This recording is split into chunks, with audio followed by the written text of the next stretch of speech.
Needed a different kind of umbrella tonight. Oh, yeah. A tremendous amount of rain out there tonight. I'm sure you probably saw it in your neighborhood.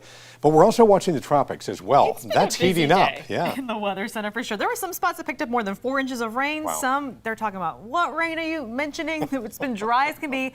And in the tropics, a number of waves that we're watching and what will likely be our first hurricane of the Atlantic hurricane season tomorrow. I think it's going to be Danielle. We'll talk about that here in just a few moments. We do have Invest 91L. Invest just means we're able to put more data, more resources into the potential track of any possible development. National Hurricane Center giving this area of low pressure a 70% chance of possible development over the next 5 days. And all the way in the far eastern Atlantic, got Invest 94L, and that one doesn't look like it's going to be able to last very long. But let's talk about Danielle, because this is actually strengthening through the central and north central portions of the Atlantic.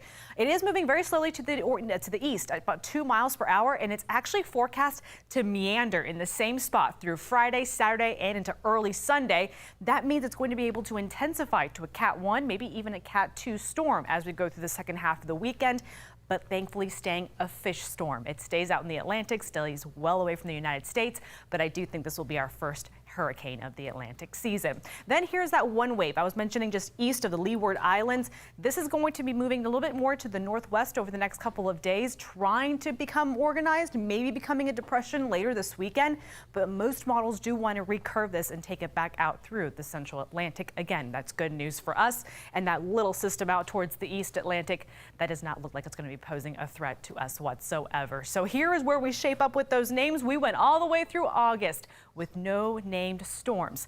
But here we go, September 1st, Danielle kicks in, coming in hot.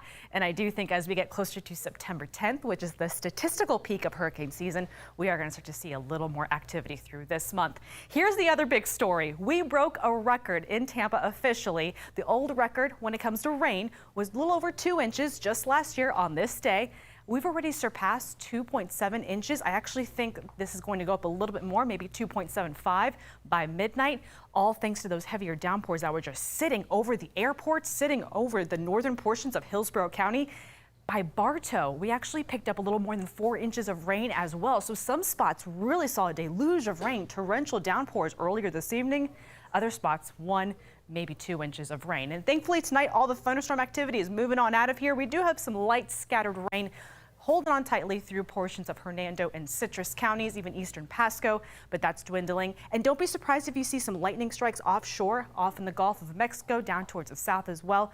An isolated chance for a coastal shower will be possible overnight, but the bulk of the activity has wrapped up. Live view from our Armature Works weather camera over downtown Tampa, 78 degrees. I think a lot of us will actually stay in the 70s overnight, upper 70s through tomorrow morning. Tomorrow morning is going to stay mostly quiet to start with rain starting offshore, but look how we go through the day. We heat up those temperatures, and again, we bump up those rain chances. A 70% chance tomorrow afternoon through the evening hours, and some of that activity could be a little bit on the heavier side at times, kind of like what we've seen today. So here is that quiet start to your Friday morning.